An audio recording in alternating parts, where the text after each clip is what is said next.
Welcome to For the Record Open Mic.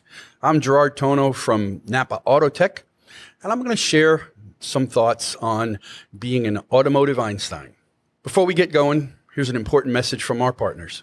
ShopBoss is software built by shop owners for shop owners. ShopBoss offers real solutions backed by real experience. Simply put, it's shop management software that works your way. When customers are in the lobby and cars are on the lift, you don't have time for a learning curve. Now that's where ShopBoss comes in with profit-boosting features that work the way you need them to right out of the box. From built-in DVI to robust customizable reporting, ShopBoss makes everything about running a shop work more smoothly. Plus, with their Boss Pay payments feature powered by 360 Payments, you can enter the era of totally paperless payments. From text to pay, remote payments, and consumer financing options to compliant surcharging, and now even offering PayPal and Venmo options, everything is built right into ShopBoss. Plus, everything is backed by a fantastic support team with one goal in mind: your success. Be the boss with ShopBoss. So, over the years, I've thought about some things, one of them being Einstein is one of my heroes. And he made a famous statement that said, brains are for thinking. And I thought about that. And I said, guys, what is the best tool in our toolbox? Well, obviously, that's our brain. What do we get paid for? We get paid for our ability to think and noodle through diagnostic problems, and also to use the gift that God gave us to work with our hands. My mantra to you is think, be an automotive Einstein. So wait a minute. Then I had to do some thinking to decide or to figure out, what does it take to be an automotive Einstein? So a little bit of background. Again, Einstein said, think. And then he went on to say, if you can look something up in a book, obviously in his day, today we have the wonderful internet, we can look anything up we want. Got to be careful, doesn't mean it's true, right? But if we need some information, go look it up. Don't clog your brain up, he said, with a bunch of useless rote information. I laughed when I heard that because I think about, as a child, how I was taught, and I use the example, memorize the capitals of the 50 states. Well, when was the last time you broke out in a deep sweat because you couldn't remember the capital, Arizona? The point is, don't clog your brain up with all that, as Einstein said. For reference information, go to wherever your source is, online service information, and get those details. And then use those details to, again, noodle through the problem.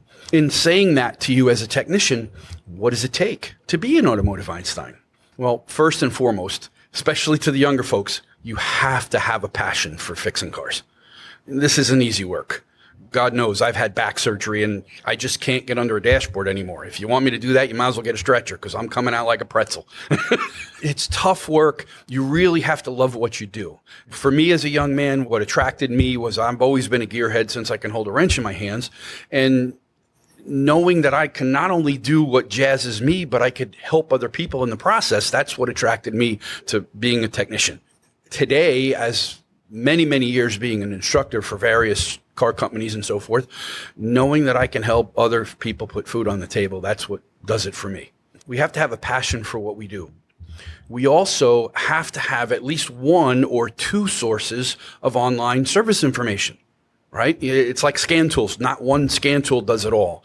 Not one online information system does it all. You may go to Mitchell and it doesn't have what you need on a particular vehicle. You go to another source like Identifix and it has it, and vice versa. So we need reliable online information systems to give us the shop manuals, the TSBs, the wiring diagrams, and all those things that we normally use to fix cars. We have to have an ability to utilize our scan tool to the fullest. So I always say, when you're done working on the vehicle that you have in your stall right now, if the next vehicle's not up, put the scan tool on it and play around. Now, be smart. Don't go reprogramming keys or anything, but poke around with that scan tool, because practice makes you better for the next one. Knowing what it will and won't do is key. What else? Well, we need to have good visual inspection skills. We do this for a living every day. It's kind of my little reminder to talk about, where is the source? We're talking about electronics. We're talking about ADAS, all these fancy things. What's the source? The source is the battery, right? We do our visual inspection of the battery. We do our battery testing. Please make sure not only to do a conductance test, but a load test, because conductance tests will miss some things that a load test will pick up. So we do our visual inspection. When we do the visual, at this point, we're just making notes. Don't back yourself in a corner like I've done in the past, learn my lesson. I lift the hood and I see a wiring problem and I fix it. And then I start diagnosing the car and I can't find a problem because I already fixed it. So make your notes of what you visually see out of line.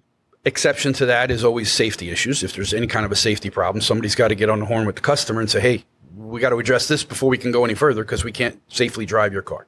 We have to have a rock solid foundation in basic electricity. Voltage drop, voltage drop, voltage drop. If you really don't have a good handle on voltage drop, you're guessing. And there's no way around that. In all my classes, whenever we talk about electronics and electrical testing, guys, it always comes back to basic series circuits and voltage drop. Yes, we got to measure current. We do other things. But if you understand voltage drop, even the most difficult electronics problem, it always comes back to voltage drop. So we have to have a foundation in that. Otherwise, what's left? Again, I come back to what Einstein said. You have to think. Slow down and think.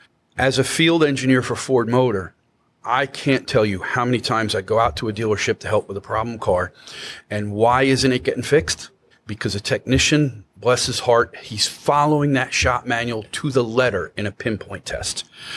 And unfortunately, pinpoint tests are not always written for us to be successful. What I mean by that is, how many times have you been in a pinpoint test and you're asking you to disconnect the harness and front probe a connector to test for voltage, or to disconnect both ends of the wire and check with an ohm meter? If you sit and think about it, wait a minute. When you open the circuit and use a voltmeter, what is the only thing that tells you? If you have 12 volts there, it doesn't tell you the wire is good. It tells you you have a connection, you have continuity up to that point. It doesn't tell you if you have an inline connector that's full of chia pets.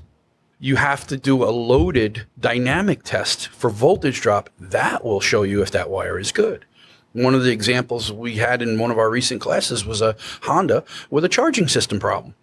And the factory pinpoint test sent you to the battery sensor and it said disconnect it and see if you got 12 volts on this pin. Right there, you got 1 foot in a rabbit hole. Then it says you test it, you have 12 volts because there is continuity. Then it says disconnect the other end of the wire at the PCM and use an ohm meter to measure resistance of that harness. No one has proven to me over the years that you can use an ohm meter to check the quality of a wire. You have to do a voltage drop. So the wire check's good based on a resistance test. Next step says put a new battery sensor in it. You put a battery sensor in it and it goes nowhere. So now the tech is in an endless loop, going back through the test over and over and over. Can't figure out why. Slow down and think. And I say, when you're in a pinpoint test, I want you to do 2 things. Number 1, read through the pinpoint test and make sure you understand. Ask yourself the question, what are they really having me check here? Make sure you understand that.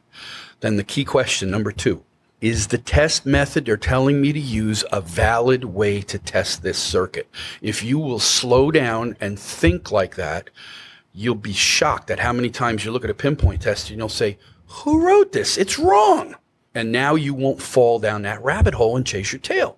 So think, be an automotive Einstein. This has been Gerard Tonno from NAPA Autotech. Thanks for listening to my opinion.